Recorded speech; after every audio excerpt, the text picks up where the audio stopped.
Hello and welcome to Portfolio Matters Weekly Update, week 75. Now, it's been a very dramatic week in markets and sadly not in a good way.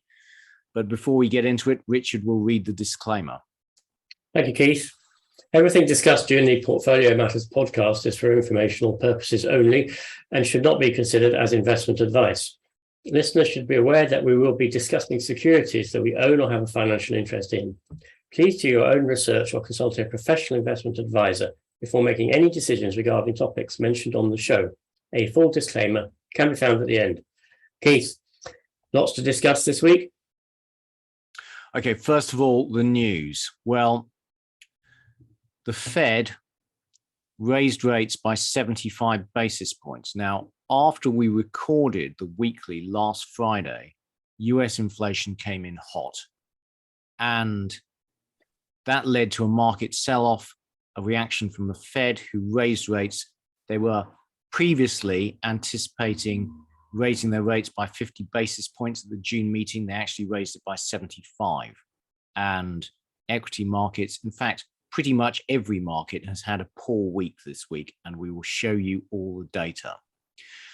In the UK, the Bank of England raised rates by 25 basis points to 1.25% and warned that inflation is likely to peak above 11% in October. Now, every time the Bank of England meets, it seems to upgrade its expectations for inflation, but it's only raised interest rates to 1.25%, well below inflation. And the commentary from the Bank of England was quite interesting. Essentially, they're saying they don't have to raise interest rates much higher because the UK economy is slowing, and a slowing of the economy will naturally bring inflation down on its own. Let's hope they're right. In the EU, there was an emergency meeting to discuss widening spreads between the periphery and the core, as we have discussed many times on the weekly. And they are talking about a new anti-fragmentation instrument. We have no details. In China, their COVID policy ain't working. In Shanghai, there are renewed COVID restrictions, and there's an outbreak in Beijing. Watch this space. Are they going to go back into lockdown? They don't have a viable exit plan. Not good for Chinese growth and or the world economy. So crypto had a terrible week. The crypto lender Celsius blocked redemptions, and that led to a renewed crisis of confidence in the whole crypto world and a big sell-off. We will show you the numbers. In the UK economy shrank for the second consecutive month. And the UK government is preparing new Northern Ireland Protocol legislation, which could bring us into conflict with the EU and would be very bad. In Japan, 10-year JGBs briefly breached the 0.25% upper limit set by the Bank of Japan. And we will talk about Japan. We've got a special section on it. And essentially, Japan has a problem. It's unlimited QE to maintain the limit on 10-year JGBs at 0.25% is causing a sell-off in the yen, which is inflationary, and inflation is picking up in Japan. So what's it going to do? Is it going to stop printing money and allow rates to rise, which potentially provokes a solvency crisis, or is it going to keep on printing money and have inflation? And finally, unrest in Libya has forced a shutdown of the ports, and Libyan oil exports have fallen to 100,000 barrels a day, down from 1.2 million barrels a day in 2021. So a tight oil market faces further disruptions. And we have a couple of charts related to the news. So this is the Fed dot plot, and you see that the March was down here, the dotted line. The June is the solid pink line, and there's been a huge jump in rate expectations in the US. They're going to be higher both short term and in the longer term. I'm going to chip in here, Keith, and just comment. This is another of those economic growth or inflation, projected inflation charts, where basically they don't know what they're doing. So you have to make an assumption that they have no idea what's going to happen, and you can't rely on them to follow any coherent, consistent path, particularly at the moment.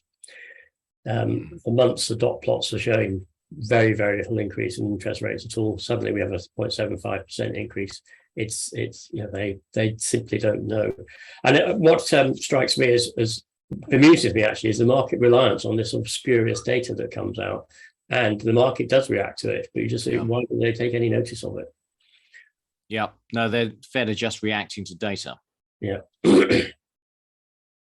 And this is more the same. So this is the dot plot just showing how inflation expectations from the individual Fed governors has shifted up dramatically. And this is the Bank of Japan losing control of the 10-year. Now, we'll show you charts later. It's now back under 0.25%, but it briefly shot way above their limit earlier in the week. Something to watch. And this is market expectations for US base rates. And you'll see after the bad inflation number, there was a big jump. And when the market is now expecting US base rates to approach 4% in February 2023. Frankly, I think there's no chance it's going to get that high. I think we'll have a recession before then, but interest rates rose across the curve. So it's been a dramatic week in markets, and I thought it would be useful to step back and have an overview of where we are in the world. And everywhere I look, there are unresolved problems. So in the US, the Fed is acting very decisively. It, uniquely amongst central banks, has made it clear that it will do whatever it takes to tame inflation, including inducing a recession. Now, the market still seems to believe a soft landing is possible in the US. And when we show you equity market numbers later on, you'll see that analysts' expectations for corporate margins and corporate earnings growth remain high. So the market is still expecting a soft landing. Richard, what are your thoughts? So I think it's the Atlanta Fed, the GDP now? Yes. It's currently showing zero growth. So although we said that Fed acts to is only reactive to data, it actually had that data prior to raising interest rates by 0.75%. And if it was doing that when GDP growth is zero, it rather looks as if it is raising, in relative terms, a huge raise into a very much slowing economy. We know the housing market is falling off, and I'll come on to that later. So I think there is a big danger that the US tumbles into a deep recession. I agree, with a lag. With a lag. The economy is... Yeah. Sorry, the economy is a big super tanker. It takes a while to turn around. Yeah. In Europe, we have fundamental questions about the sustainability of the Eurozone. So the ECB has a 2% inflation target, which it's massively missing. But it also has a problem of trying to keep the Eurozone together, and yield spreads are blowing out. So Italian bond yields are very elevated compared to German bond yields. And the ECB, and how is the ECB going to bring those yields down while taming inflation? If it buys loads of Italian bonds to keep Italian bond yields down, where's it going to get the money from? If it prints loads of money, then that's inflationary. Its two mandates appear to be contradictory. And if it remains relaxed about inflation. At some stage, Germany, with its fears of a return of hyperinflation, what do? There are fundamental questions about the sustainability of the Eurozone which have to be resolved. So the ECB is talking about some anti-fragmentation tool, which I think, my understanding of it, I think it's fairly rudimentary. What I've read is that they will continue. The plan is that they continue to redeem, or rather allow to mature and not replace Northern European bonds. And with the proceeds of that, they continue to buy Southern European bonds. Now, I don't know what the balance of their portfolio is. I don't know how feasible it is. I don't know the governing law that they have to follow, i.e., do they have to buy an equivalent number of bonds from each country? I don't know all of those things. But I think they're looking at providing specific support to Southern European countries and withdrawing it from Northern European countries, in principle. But as you rightly say, Keith, they can't have QE and rising interest rates simultaneously. It's a nonsense, isn't it? Well, I also read those reports, Richard, and my concern would be moral hazard. Basically what you're saying is we're going to subsidize Italian borrowing, and what is to stop them just continually running very high deficits and Northern Europe subsidizing them? At some stage, surely Northern Europe gets fed up with this. Yeah, I completely agree. And it's a fiscal transfer, isn't it? Yeah. Which is not allowed under EU rules. So I don't know. They are really stuck. And the other thing I read this morning was that I think Mario Draghi said that inflation is reducing the debt to GDP of Italy, and it's now on a gentle downward path, which is good. And well, yes, it is, but it's on a very high upward path as far as inflation is concerned. So they are weasel words. Yeah. In the UK, the Bank of England is raising rates very slowly, and sterling has had a big slide. So the UK runs a big current account deficit. If the government goes through with its threats to revoke the Northern Ireland Protocol, which would put it in breach of the Brexit deal with the EU and would allow the EU to put sanctions on the UK, that could cause a huge crisis in sterling. So watch this space. In Japan, we have a special section coming up on Japan, but as I mentioned earlier, there is a big contradiction between the Bank of Japan printing money endlessly in order to restrain rising bond yields and inflation, its inflation mandate. So the yen is selling off, which is leading to further inflation in Japan, and investors are voting with their feet, selling down the yen. That has all the makings of an inflationary spiral. Now, if the Bank of Japan were to stop printing money and allow bond yields to rise, Japan has a debt to GDP ratio of 250%. Any rise in bond yields would threaten government solvency and essentially threaten the whole economic model that Japan has run for the last 20 years, running absolutely enormous fiscal deficits every year. There's also another problem, Keith, which is if Japanese investors heavily invested in US debt because they get a better interest rate. But if Japanese interest rates rise, there will be a repatriation to Japan, potentially. And a repatriation out of US debt into Japanese debt causes US rates to rise, which is problematic for the US. And the whole thing is interlinked in a way that's very difficult to predict. But I think if Japanese interest rates were to rise significantly, you would see knock-on effects basically around the rest of the financial markets for that reason alone, never mind all of the consequences that you've referred to just now. Absolutely. Various people have talked about how unlimited QE in Japan essentially has provided this flood of liquidity for financial markets around the world. And if that were to stop, there would be knock-on effects, as you say, Richard.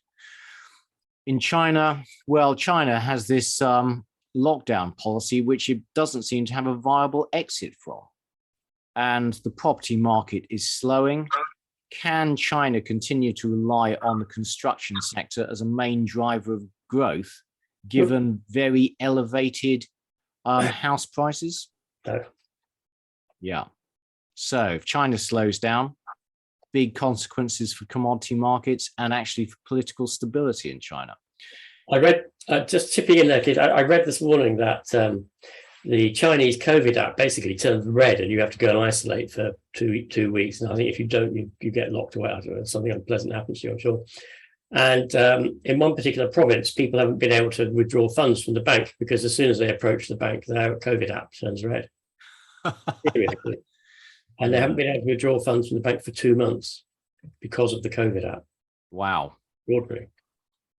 In Switzerland, you remember that Switzerland is perceived as a safe haven. So everyone wanted to buy the Swiss franc. And in order to stop the Swiss franc from appreciating, the Swiss essentially took that money and invested it in Wall Street. So it turned itself into the world's biggest hedge fund. Now that worked really well when the NASDAQ was rising, but it's lost vast amounts of money as the NASDAQ has sold off. What are the consequences? Actually, I'm not sure. If any viewers know or have an opinion, please let us know in the comments section. And the world.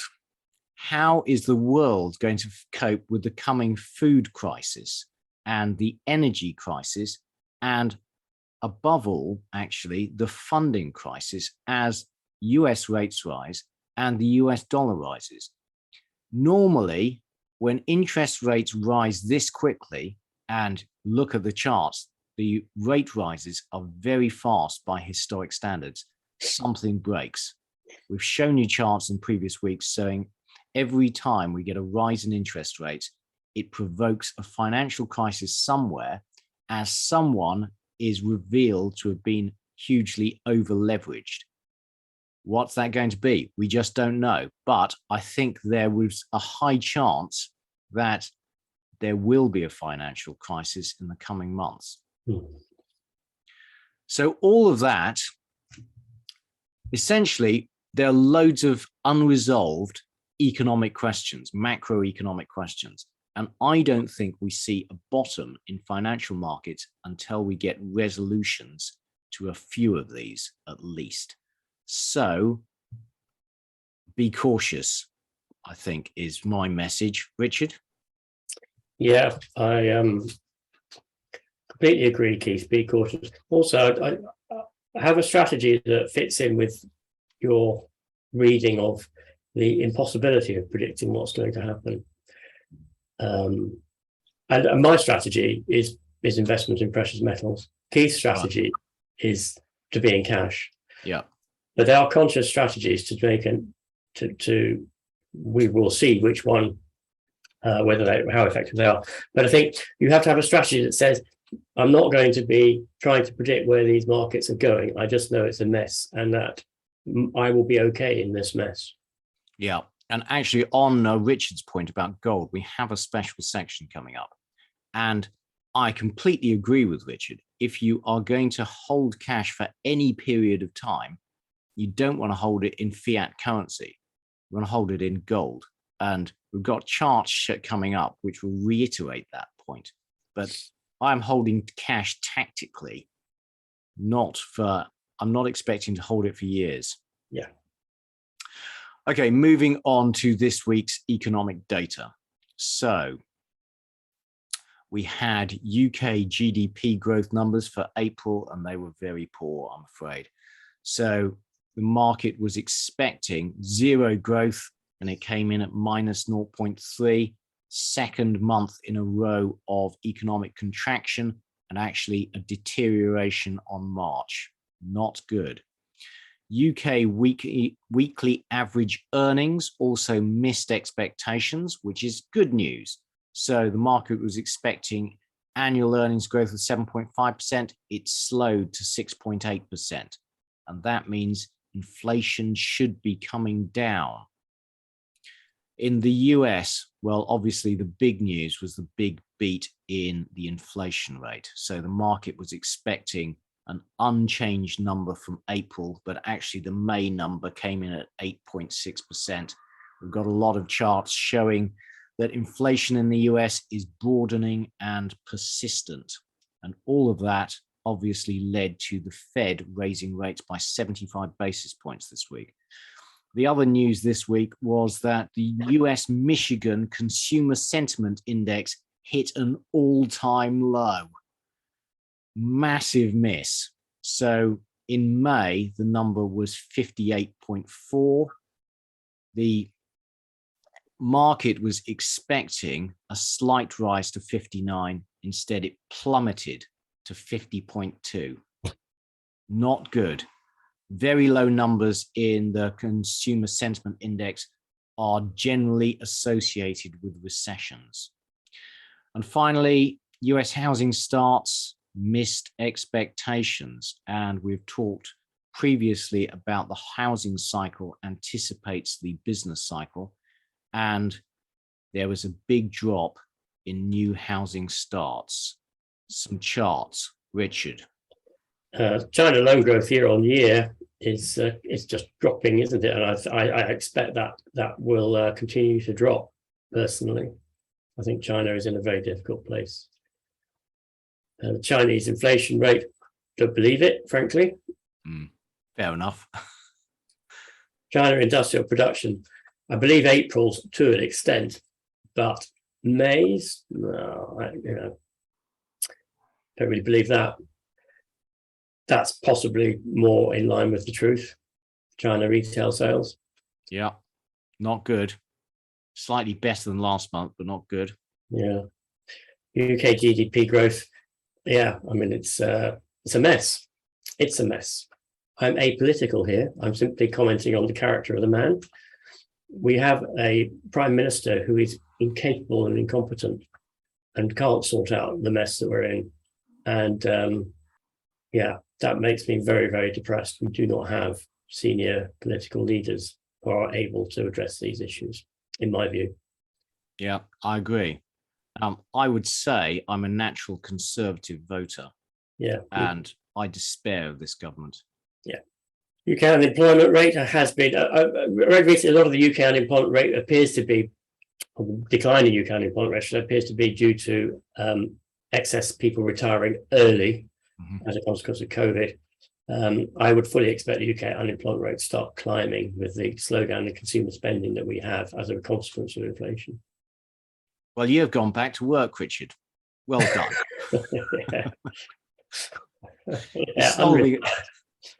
You're solving the employment crisis. Yeah, single-handedly, or not. Yeah, so UK claimant count change. So that's still indicating a healthy employment market, although it's very much a backward-looking indicator. UK average weekly earnings, including bonus. I think if you interpolate the trend is still firmly upwards. We'll have to see whether it rises back up to around about 10% or not. Let's hope it doesn't, frankly, but yeah. I don't think we could say we're out of the woods there. The Euro area economic sentiment indicator is pretty dreadful. The US inflation rate is pretty dreadful. And the US core inflation rate is pretty dreadful. The US consumer sentiment index is pretty dreadful. It's beyond pretty dreadful, Richard. I think that it's even worse than in the 1970s. Yes. Yeah. And the expectations of consumer 5-year inflation expectations, I don't believe that, actually. I don't know where they get this information from. I don't see how anyone who's living in an economy where inflation is as high as it is and things that are going on as they are expects 5-year inflation to be 3.2%. Well, okay, the University of Michigan actually does loads of phone calls. It surveys US consumers. Right. So maybe they're all pretty relaxed about it and they all think they're going to be okay. And maybe they are going to be okay. Well, I think they probably believe the Fed. The Fed is actually acting quite decisively.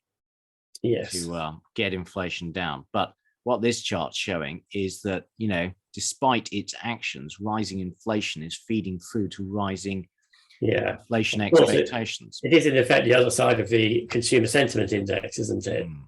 So, which is very, very poor. US retail sales. The Fed had all this data when they just elected to increase by 0.75%. Well, but the thing is, Richard, I agree with them in that, inflation's now spiked to 8.6%, and they've raised rates to 1.5 to 1.75%. They're way behind the curve. They are.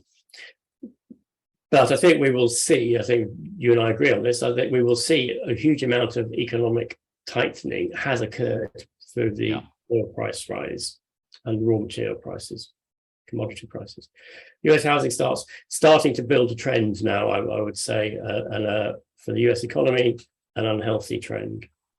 Initial jobless claims beginning to be a weekly trend developing there, but we need a bit more data yet. Yep, off its lows, certainly. Yeah.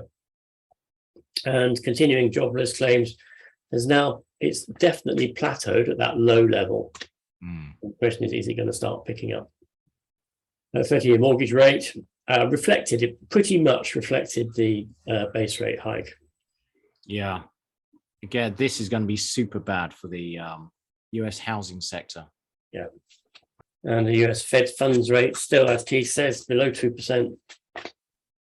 Rising quickly, though. Rising very quickly. Real GDP looks pretty sick. It hasn't really recovered since COVID, and it now appears to be, or it has just recovered, but it hasn't gone back to trend. So UK GDP. And it's now looking to be rolling over.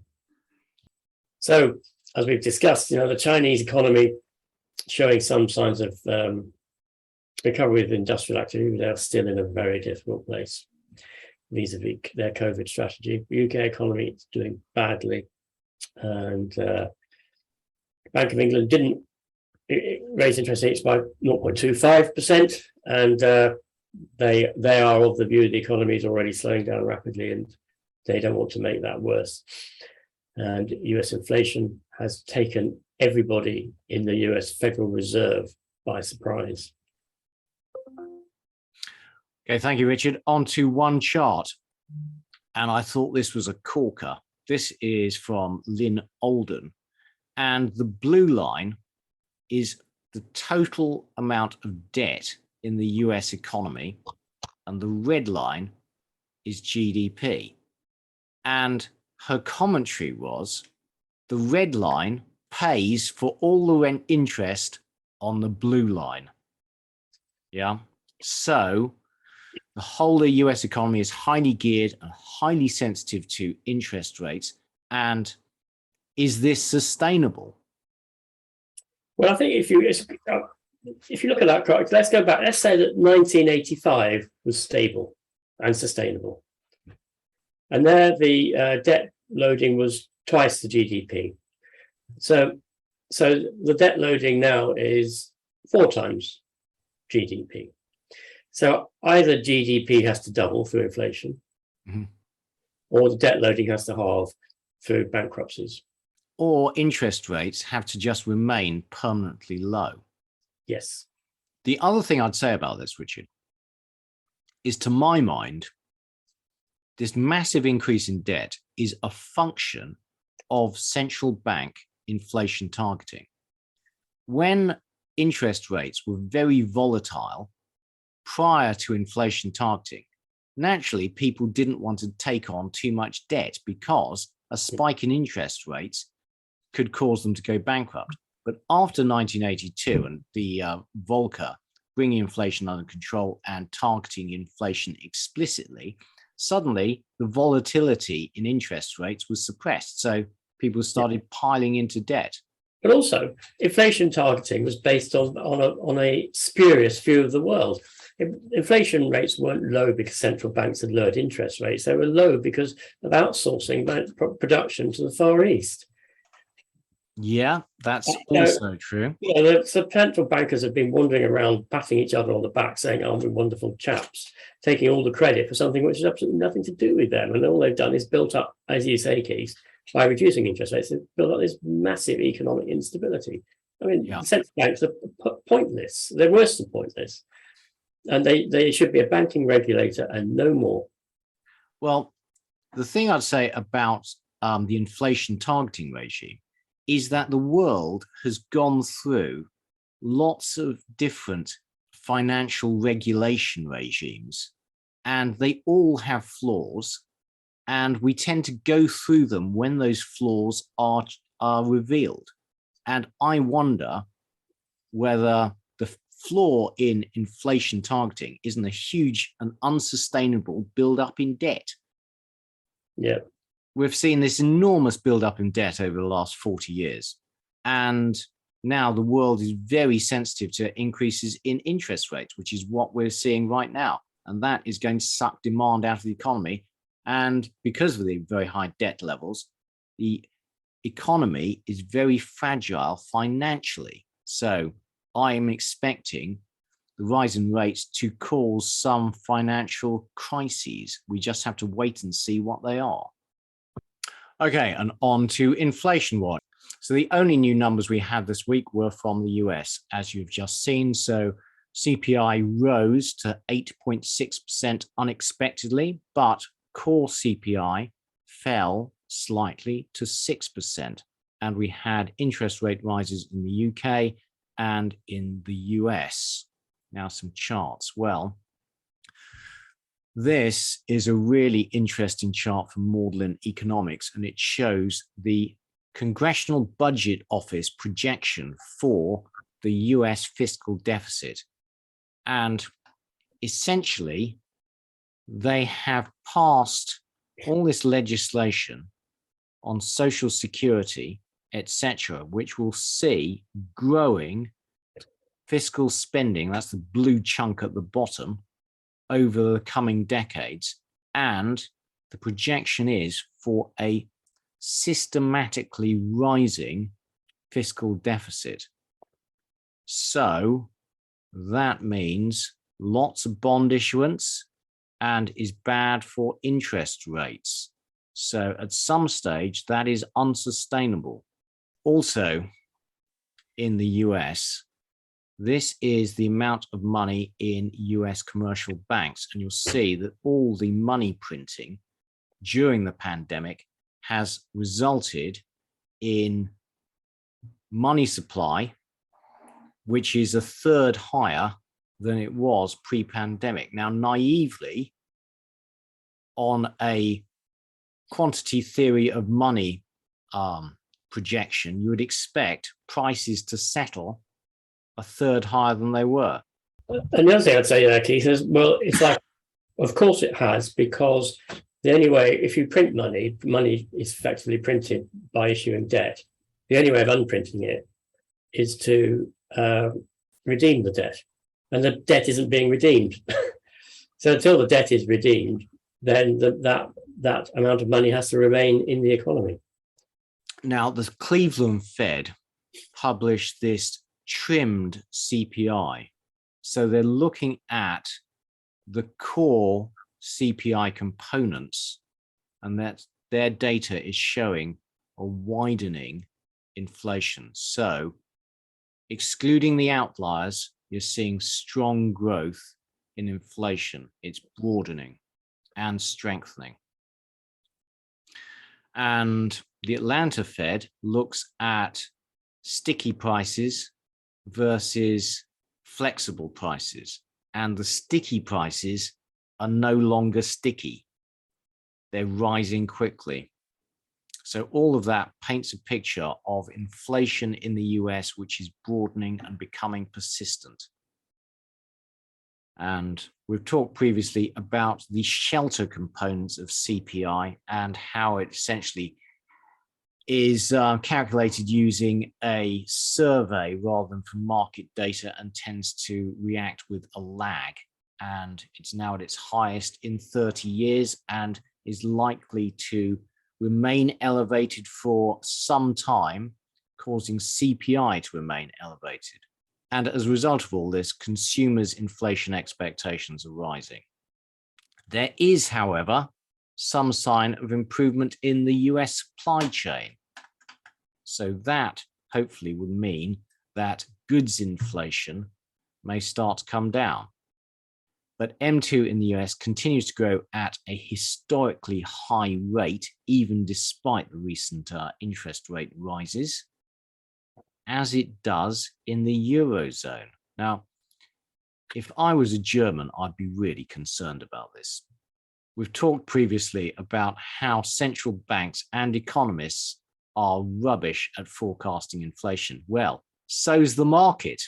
These are market for CPI forecasts.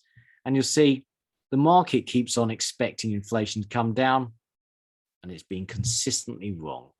US goods inflation is at a 50-year high, not a 70-year high. It's still bad, though. It is. So in summary, inflation pressures in the US are strong, persistent, and broadening. And during the pandemic, the Fed just printed a hell of a lot of money. And that money is leaking into the economy and will cause prices to rise, as simple as that. So the Fed will need to keep on raising rates until it induces a recession to get inflation under control. Okay, recession watch, Richard. Thanks, Keith. So the high yield CDS, which is the cost of insuring against high yield debt default, so the cost of that has almost doubled in this year, and has spiked really sharply in the last few weeks. So that's an indication of a view of stress within the corporate debt, the high yield corporate debt market, which suggests stress in those businesses that have high yield debt. And there's a reminder of the financial cycle. So we are at around about we're probably around about, it's hard to know really, isn't it? We're somewhere between probably somewhere between 3 and 6. So we've got inflation. Central banks are just beginning to tighten, except the ECB, which hasn't done anything yet. We are then likely to move into a financial recession followed by an economic recession. And then the central bank will loosen, which goes back to inflation. But personally, I think the whole thing is so out of kilter here that this sort of stylized cycle is in danger of not working and not actually representing the real truth. I mean, there are arguments say that countries are actually entering into economic recession already, and the central banks are beginning to tighten into a recession, for example. Yeah.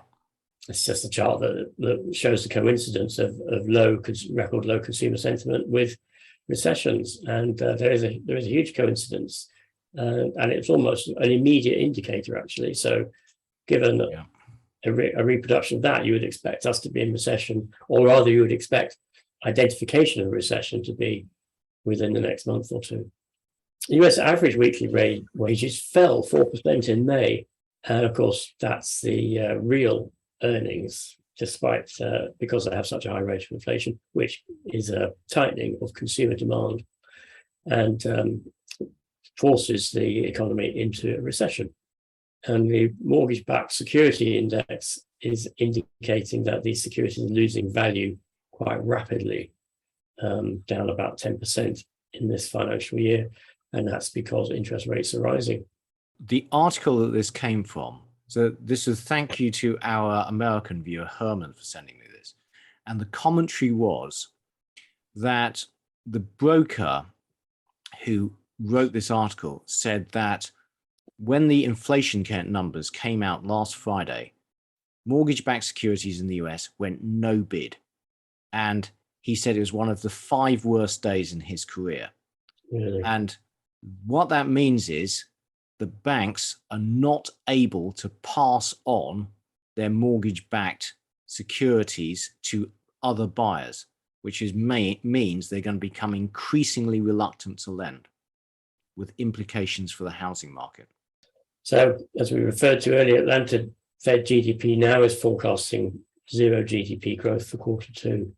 And that is a fairly precipitous decline from 2% a month ago, over 2% a month ago, to no growth now.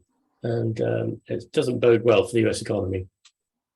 It doesn't bode well for Biden's or the Democratic electoral chances either in the upcoming midterms, which is one of the things that's exercising Biden significantly.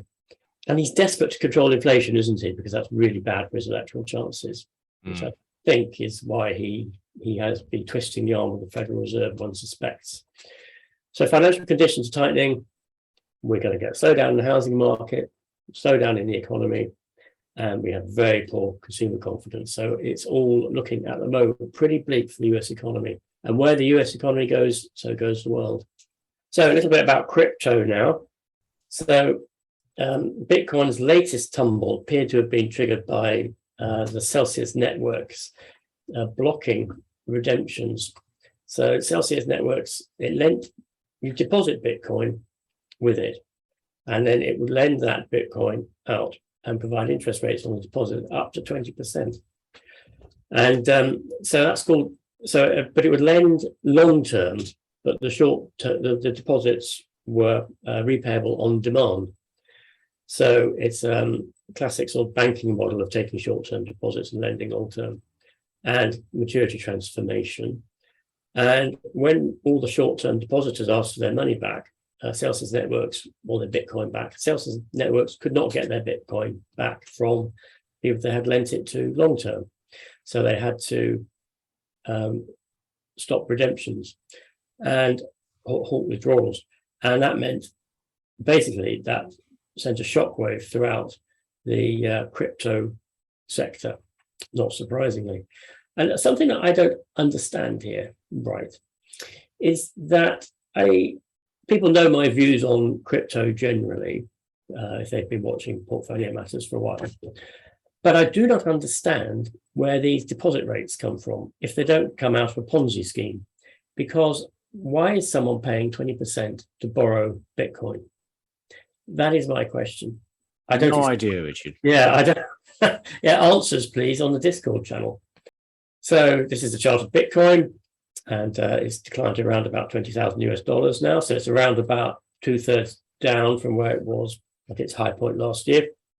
And the chart of Ethereum, which is down about fivefold, isn't it? 4,800, yeah, around about fourfold from where it was at its high last year. I still have a target price of around about 10,000 for Bitcoin, which is basically half again. So we shall see. Yeah, I have a target price as well, Richard, but it starts with 0. And this is the market cap of Tether. So Tether is the stable coin where it is supposed to be linked one-to-one with the US dollar. It holds a variety of different assets in order to be able to achieve that. And there's been a lot of articles written about Tether over the last couple of years. But clearly what's happening is its market cap is dropping significantly. I was listening to a podcast yesterday. I didn't really understand all of it, I have to say. Basically, they were saying that Tether is vulnerable to arbitrage. And in fact, if you know what you're doing, you can make a profit out of Tether's reducing market cap. And what happens is the existing holders of Tether pay the price of it. Well, there have been plenty of warnings that Tether is not fully backed by US dollar assets. So if there's a run on Tether, it has to sell what collateral it does have. And there's going to be a rump. We don't know how big that rump is, where at some point it's not backed. And at that point, Tether goes to 0 and the whole thing disappears in a puff of smoke, in my view. Yeah. No, I think you're right, Keith. I don't understand the purpose of stable coins. Just buy not buy dollars. So the Celsius network business model was fundamentally flawed. I don't know how many more of those similar business models are out there in crypto, but I suspect there are many others. And we talked about the liquidity transformation, the dangers of that. And yeah, the crypto bubble is unwinding. But yeah, so it's exactly, if you look at it on a log scale, then this is simply a repeat of 3 previous cycles. And in fact, the drop from peak to trough yet in this cycle has not reached the levels that it reached in the other 3 cycles. So we could have a bit further to go, which would actually line up a little bit better with my projected price target of 10,000. It doesn't line up with Keith's projected price target of 0. Yeah.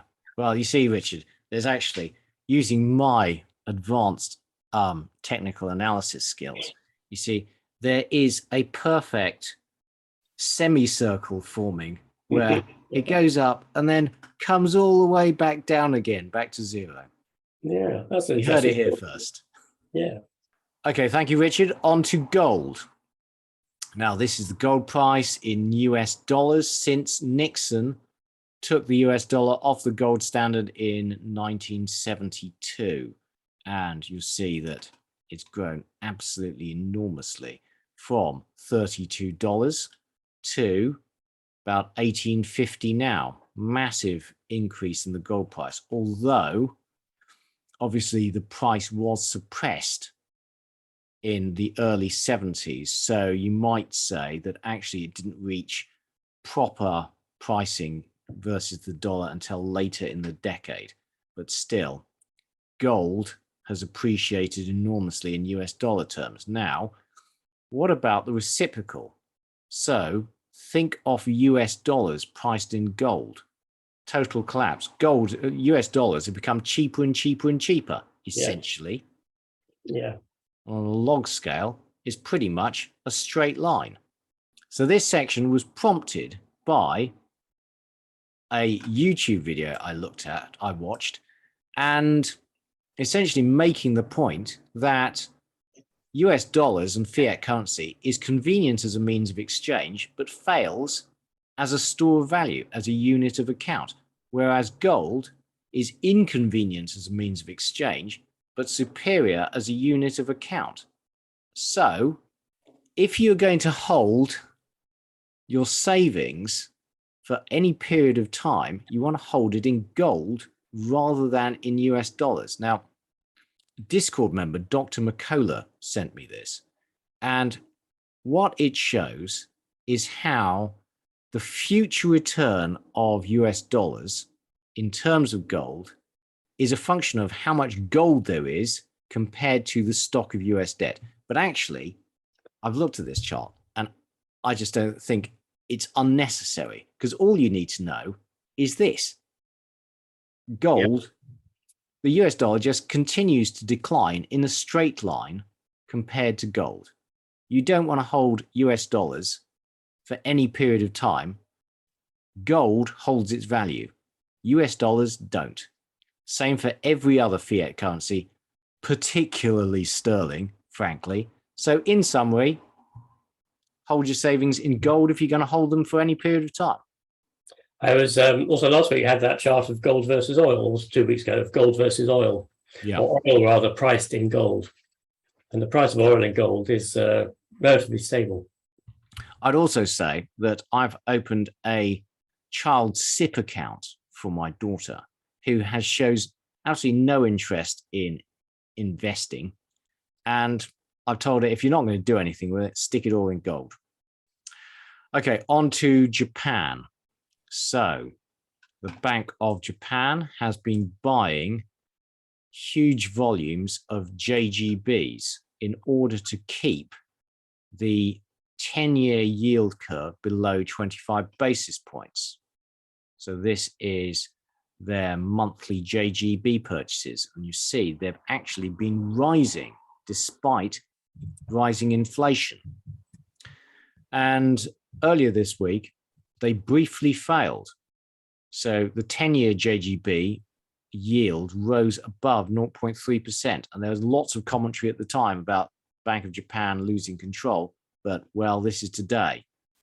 Essentially, they just kept on printing money and they kept on buying the 10-year, and it came back down. But the flip side of that is inflation's rising and investors are losing confidence in the Japanese yen, which is selling off. So this is Japanese inflation. That's the dark line. compared to the yellow line, which is the US, but you see Japanese inflation, having been essentially negative or zero for a long time, is now picking up. And the sell-off in the yen is now accelerating. And a reminder, Japan has got the highest government debt to GDP ratio in the world of 250%. And that is only sustainable because its interest rate has been falling. So that is why the Bank of Japan is so keen on not letting yields rise. If they allow yields to rise, the Japanese government faces a solvency crisis. And this is the Bank of Japan's holdings of Japanese debt, and they're absolutely extraordinary. So it holds over 70% of the 5-year and almost 70% of the 10-year. And it's keeping on buying. At some stage, it looks like it'll own almost the entire Japanese bond market. So these are bond yields, and they have come down over the course of the last 15 years as Japan has kept on running enormous fiscal deficits. And what happens now? If bond yields rise, then the government faces a solvency crisis. If the Bank of Japan maintains its policy with unlimited QE, then rising inflation and the yen sells off. So Japan is in a big fix. The Bank of Japan appears to be losing the confidence of investors in Japan, leading to a sell-off in the yen. And the Bank of Japan is committed to this endless and unlimited QE. So if it stops that policy, then rates rise, solvency crisis. If it continues, then potentially an inflationary crisis. If current trends continue, there's a crisis coming. So moving on to some other charts, the 2-year, 10-year yield spread is falling back towards inversion, and inversion is a harbinger of a recession, and it works pretty much all the time. We're not quite there yet, but if it falls below that zero line, then it is projecting a recession sometime within the next few months to 2 years, I think. And this is an interesting one, which shows that the share of national wealth owned by each generation. So baby boomers own the vast proportion of national wealth in comparison to Generation X and millennials. So there's a huge amount of wealth inequality, which I think inevitably is a slow burn source of severe political unrest, social inequality. So I thought this was a really interesting chart. This is the effect of deregulation on an industry. So in 1981, Reagan deregulated the vast majority of prices on the US railway network. And subsequently, prices collapsed by 60%. So, getting rid of price controls, all that regulation was very good for actually prices and the consumer. And this is showing that property sales in major cities. Is this a question? Is this all property sales or is it commercial property? We don't know, Richard, but I suspect this is all property. Yeah. And it's not good. Whatever it is, it's not good. Yeah. So Peter dug this up. Few people realize the Rim 7 Sea Sparrow is the most environmentally friendly anti-aircraft missile produced anywhere. Well, jolly good. Great. We can kill people in a more ESG friendly way. Perhaps it doesn't kill fish. I'm not sure. So anyway, bit of light relief after quite a grim start to the weekly. But the ESG movement is broadening.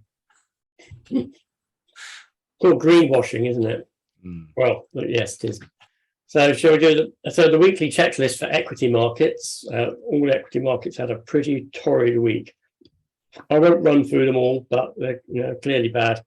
Bad for the week, bad for the year. Bitcoin halved in the year, down 30% on the week alone. And the pound against the dollar fell significantly. The dollar index has risen significantly this week. Yeah, some of these falls are enormous. NASDAQ down 9.4% on the week, 32% on the year. Yeah. Now, as we warned, rising interest rates are really bad for tech. So this is analysts remain optimistic about corporate profit margins.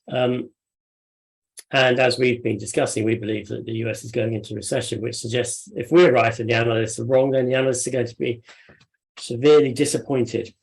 And if operating margins are less than the analysts' projections, then the stock market has a lot further to fall yet. And this is basically showing that consensus earnings are going to continue growing. Well, we beg to differ, I think. And even after the significant falls that we've had this year, the many valuation metrics indicate the US equity market is still overvalued. What level indicates fairly valued here, Keith? Well, I think you're saying that 50% indicates valuations are at that average over the past 50 years. So 50 represents kind of fair value. We should also say that this chart is from the mid-May low, and obviously prices have fallen a little bit since then. But I think most of this chart holds true. As we discussed, high yield debt is selling off. The CDS cost of insurance is going up. And if debt is falling, high yield debt is selling off fast. So I'd also make the point that there's a strong correlation between high yield debt indices and equities, because equity is essentially what is left after you paid off all the debts.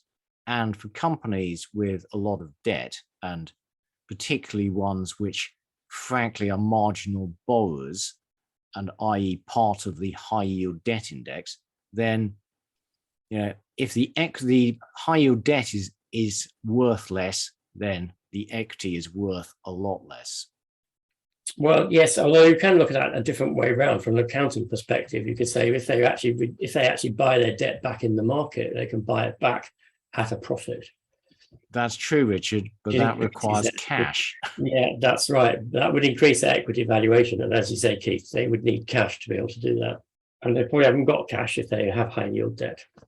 And bonds are now yielding more than equities, which is why the 60-40 portfolio hasn't worked this year. And as we've said, the earnings multiple has collapsed, but the earnings have not yet collapsed, but we're expecting that they will start to fall. And this is a chart showing the levels of confidence of CEOs in the US, and they're not feeling confident, and they're pretty in tune with their businesses. So that suggests that domestic corporate profits, which is the sort of greeny brown line, may well fall in line with the CEO confidence, which suggests, again, the market has further to fall. Household equity allocations dropped slightly, but they are still highly invested in the market, which suggests that if they start to exit, the market still has quite a long way to drop. Yeah. Consumer sentiment, which as we know is really very poor, versus asset allocation.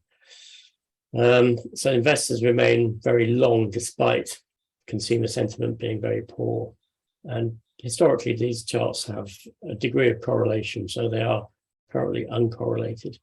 Well, I think what we're saying is that investors and consumers have got far too much in equities relative to their feelings about the economy, or about equities, actually, as the next chart shows.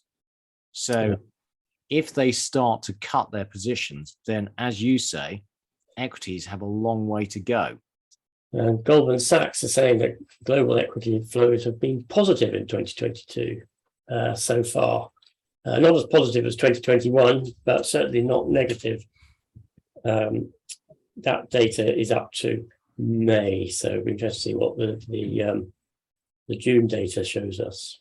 And US investors are still buying the dip and putting money into mutual funds, but still quite a degree of, I don't know whether complacency is the right word, but quite a large degree of unbotheredness appears to be around the private investor in the US equity market. And bond fund flows people are withdrawing money from because bonds have done very poorly this year.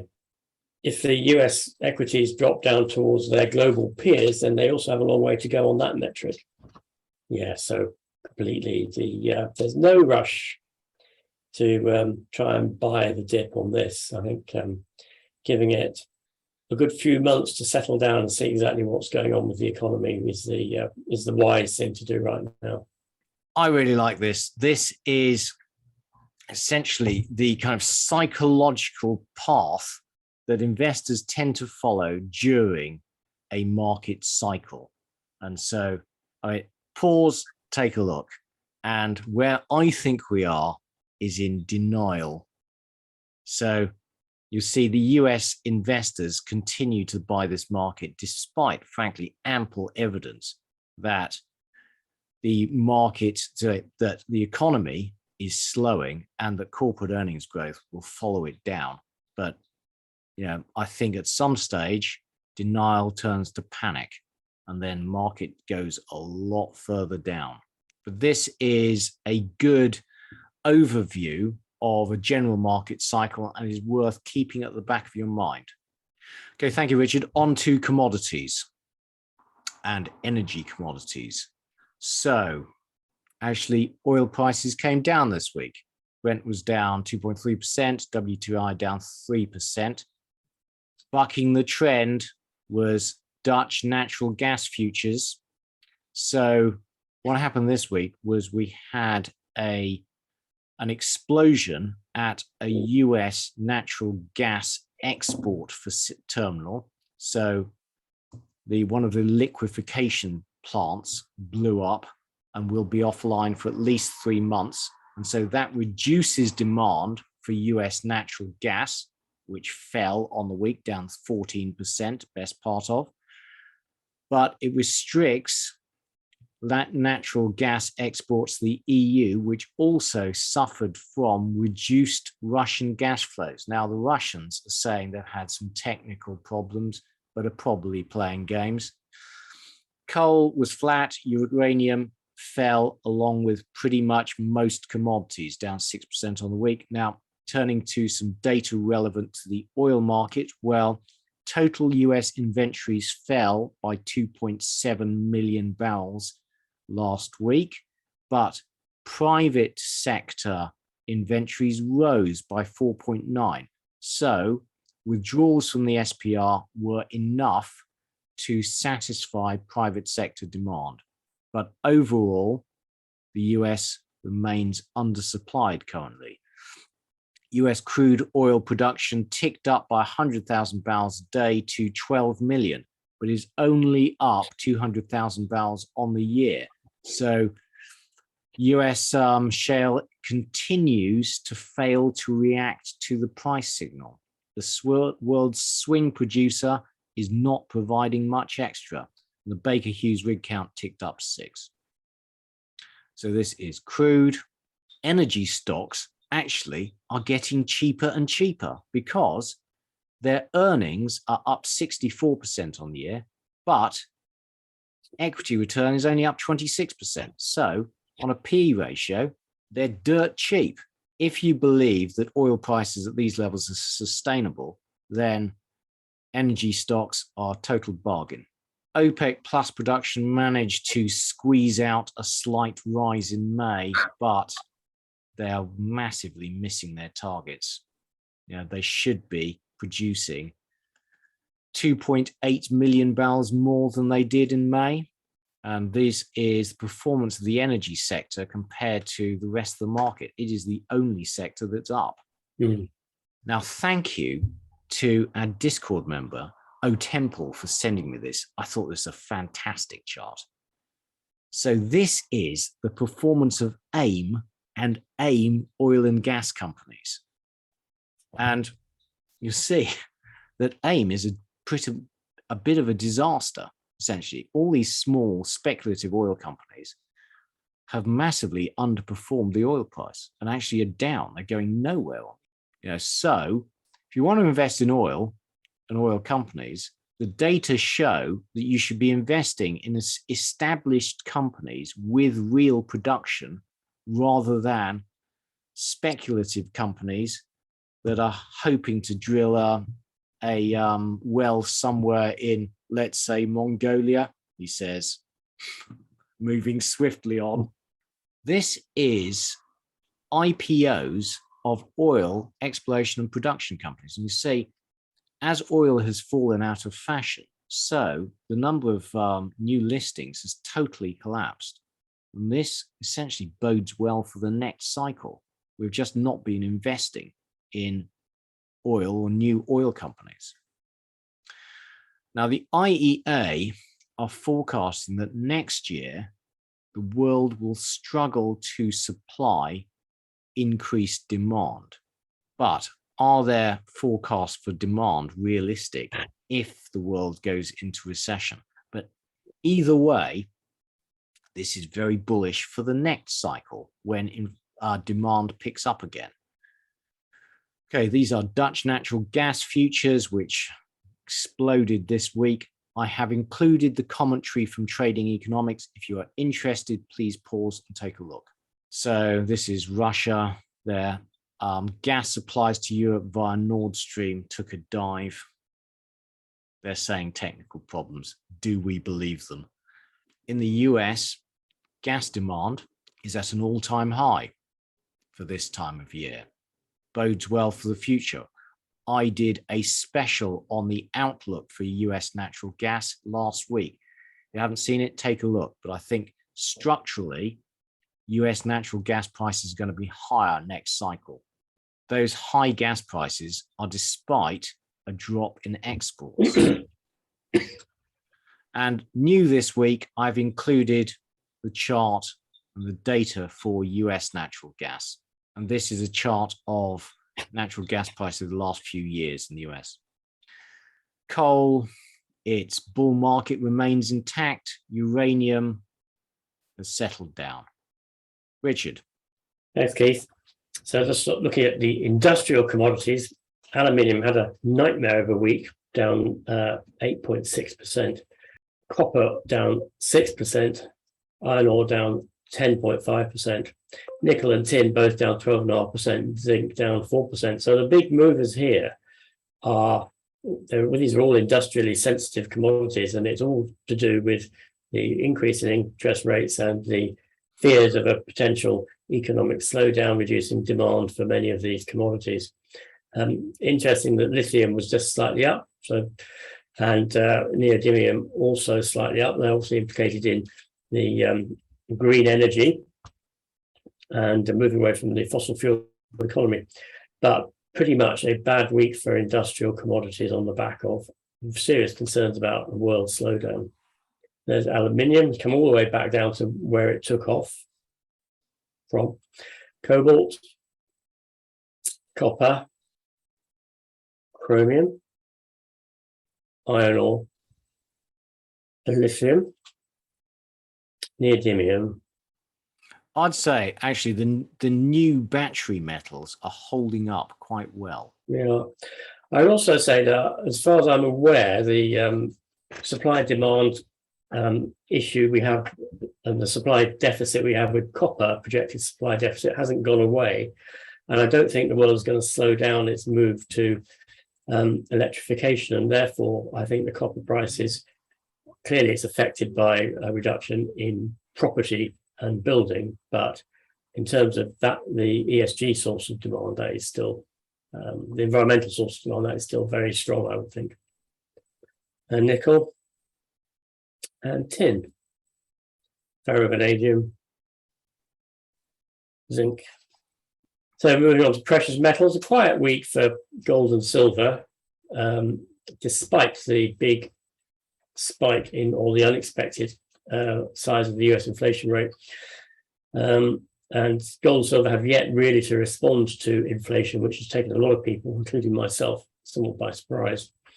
Platinum, rhodium, palladium all down on the week.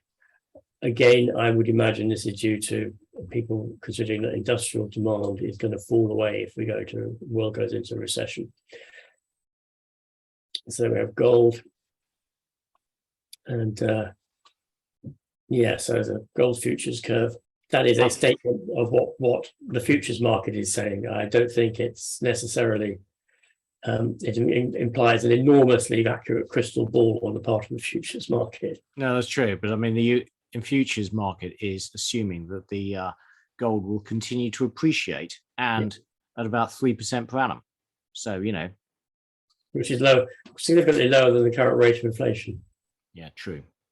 Okay, gold seasonality. Actually, there's quite pronounced seasonality chart there, isn't it? So, in fact, you could start sort of buying it in end of this month, mate. End of this month, yeah. If you've got an inclination to have any more or any. Silver hasn't had a particularly good May or June. Platinum, rhodium, and palladium. Yeah, the industrial, there's quite a stark contrast between precious metals, which are a store of value, and precious metals, which are industrial commodities, essentially.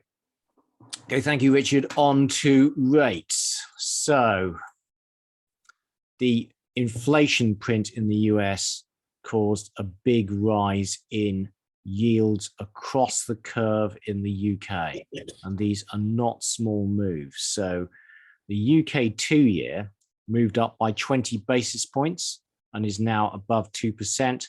The 50-year moved up by 14 basis points, is now at 2.4%. In the periphery, there were big moves which have come back down again slightly following the emergency ECB meeting. But at the end of the week, both Greek and Italian bond yields were up on the week. When I get time, I will be doing a beginner's guide to bonds. But an essential you need to know is that the longer the bond, so a 30-year bond has a longer duration than a 5-year bond. The longer the duration, the more sensitive that bond is to changes in interest rates. So this is a chart of the returns of US Treasury bonds by duration. You'll see that the orange line is 20-year plus, and that's down 34% on the year, whereas the green line is 3 to 7 years, and that's only down 12%.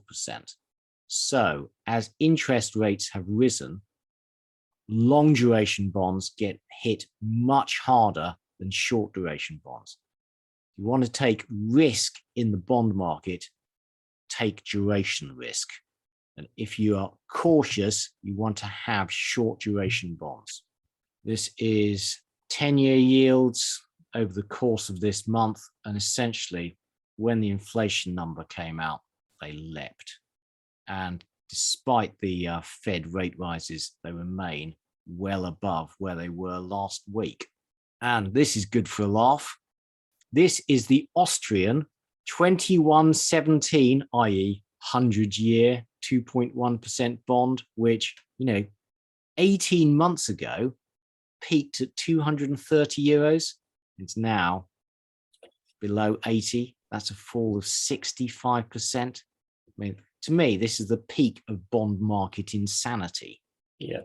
And 2022 is the worst year since the Bloomberg aggregate bond market index, which I believe is corporate debt, began. Been absolutely terrible, by far the worst since 1977. And this is Italian 10 years.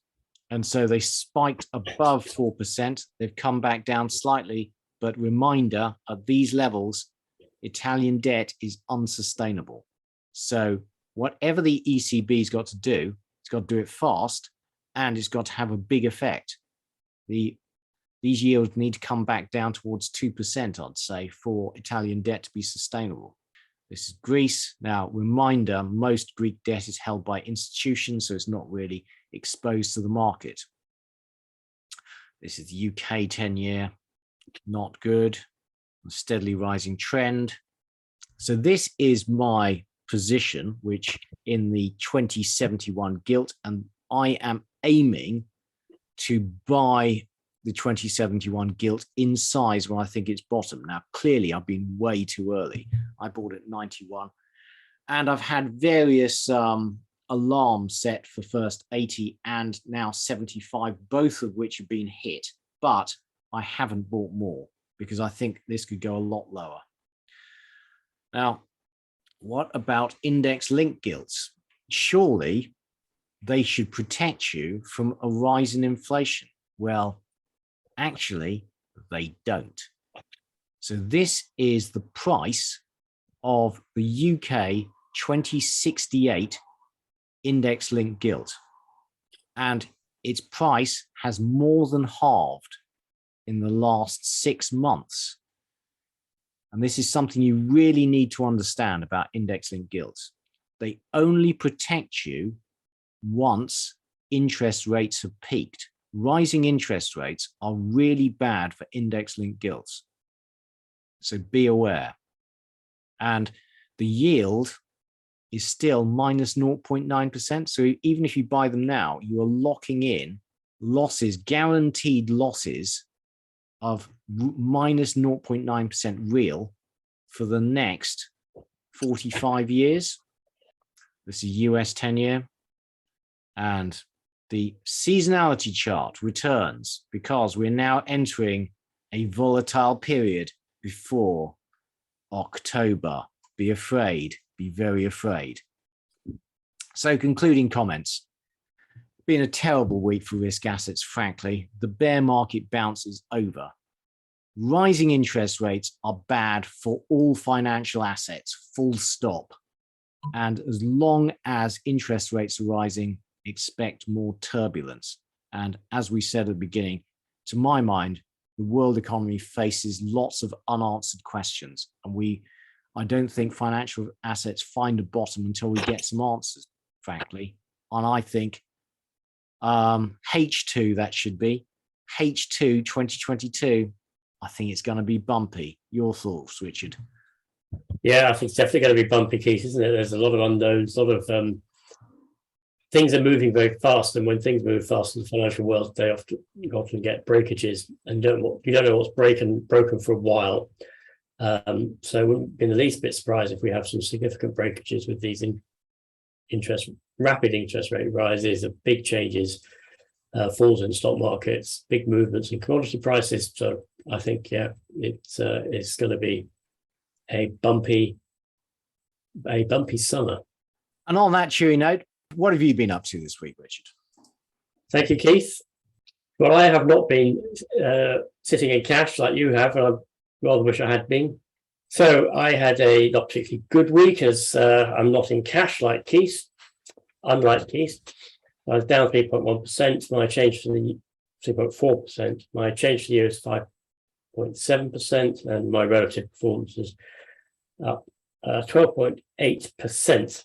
But and no purchases and no sales. So I'm just sitting on my hands waiting for the precious metal complex to move up.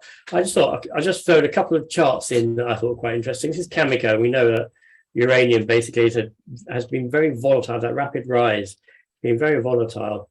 And this is a weekly chart of Cameco, and it shows that it's hit this trend. And obviously the question is it going to break through that trend, or if is it going to start following the trend line again? Don't know, but I just thought it was quite an interesting one to look at. And then this is the US, a monthly chart of the US Treasury 20-year. And it actually, I was looking at it this morning, and actually it shows this little megaphone pattern. And it has broken out of the megaphone to the downside. And those moves can be really quite large. And so I am not, again, this is just an interesting observation. Has it broken out of a megaphone, and is it going to sort of confirm that megaphones can be quite nasty things when a price breaks down below it, or very nice thing if it breaks above it?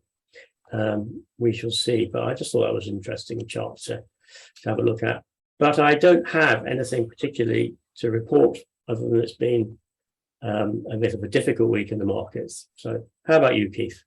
Thank you, Richard. Well, like Richard, I had a bit of an indifferent week, down 0.4%. I'm mainly in cash now. And I'm having a good year. And frankly, I've massively de-risked the portfolio in order to protect that. Now, I still have some equities and I've been selling them down, and I continue to do so. So I still have a rump position in Royal Dutch Shell, which I was hoping was going to continue drifting higher, but actually it's had a terrible week, contributing to my losses.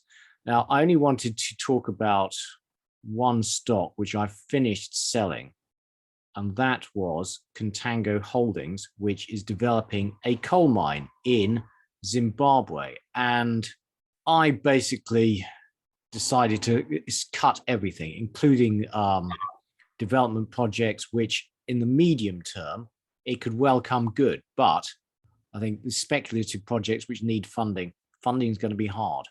So get out, you can always get back in. This is my asset allocation. This is the start of week, down to 14% equities. And those equities, I've got, my biggest holding is now Diversified Energy, which is the US natural gas company, which hedges 100% of its production. So frankly, I'm going to hold that throughout the cycle. It yields 12%, and I hold that in my SIP. So you get the whole 12%. Bonds 2%, 84% cash, and that's going to keep on rising. So this is the portfolio. Oil remains the dominant part of the portfolio. Gold, my gold plat position has been doing very nicely. Thank you very much. Okay, so this is the 2071 gilt. Eventually, it will find a bottom. But as Richard has just pointed out with his megaphone pattern, frankly, that could be anywhere. You know, could it rise above 3%, which would mean a further 22% fall to around $65? Absolutely, it could. Now, this is Contango Holdings. And if we think back to the chart I included in this week's weekly from Temple, which showed the performance of AIM-listed oil stocks, well, bear that in mind when you look at this chart. So this is a speculative coal mine development in Zimbabwe. And bottom line, I have been unique amongst investors in that my coal investment has been a disaster, because I thought that, you know, all the other coal companies had gone up too much and I should buy, you know, this speculative little AIM company, which lost money, when I'd refused to buy Thungela Resources because the share price has already gone up too much. But also, frankly, I read the environmental report, which I really disliked. But obviously, Thungela has been a fantastic investment.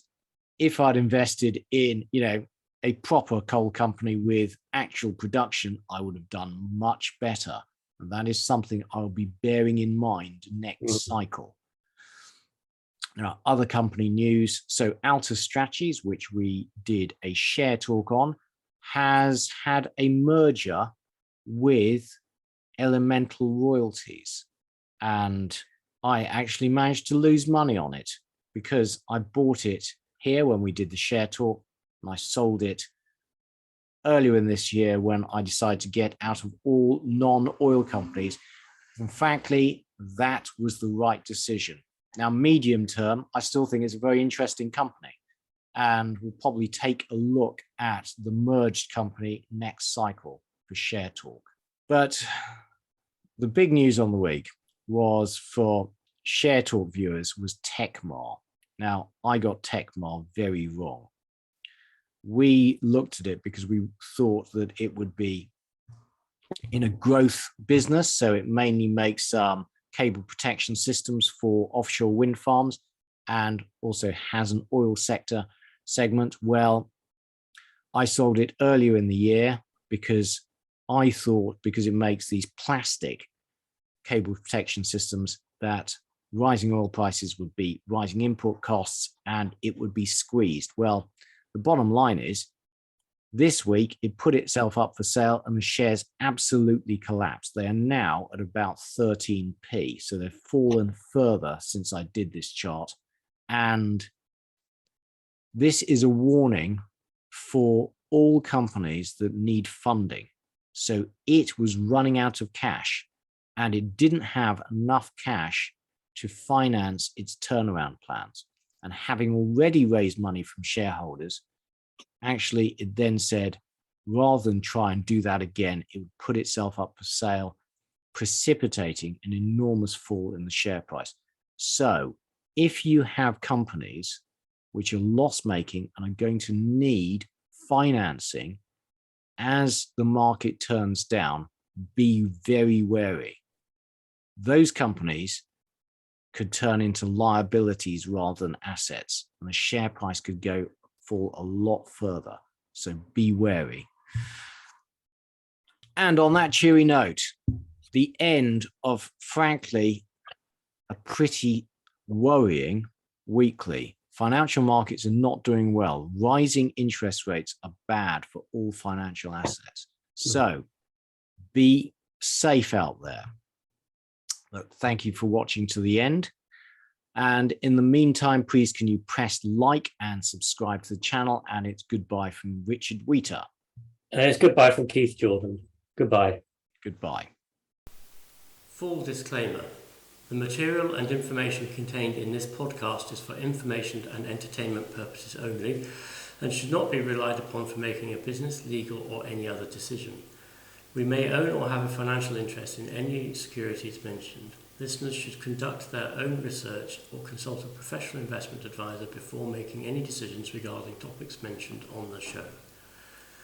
Whilst we endeavour to ensure that the information presented on the show is correct, we make no representations or warranties of any kind, express or implied, with respect to the podcast and website or to any information, products, services or related graphics discussed or presented in the podcast or website. Any reliance you place on such material is strictly at your own risk. You are solely responsible for the investment decisions you make. We will not be responsible for any errors or omissions in the podcast or website, including in articles or postings, for hyperlinks embedded in messages, or for any results obtained from the use of such information. Nor will we be liable for any loss or damage, including consequential damages, if any, caused by a reader's reliance on any information provided by the podcast or website. Please do not listen to the podcast if you do not accept self-responsibility for your actions.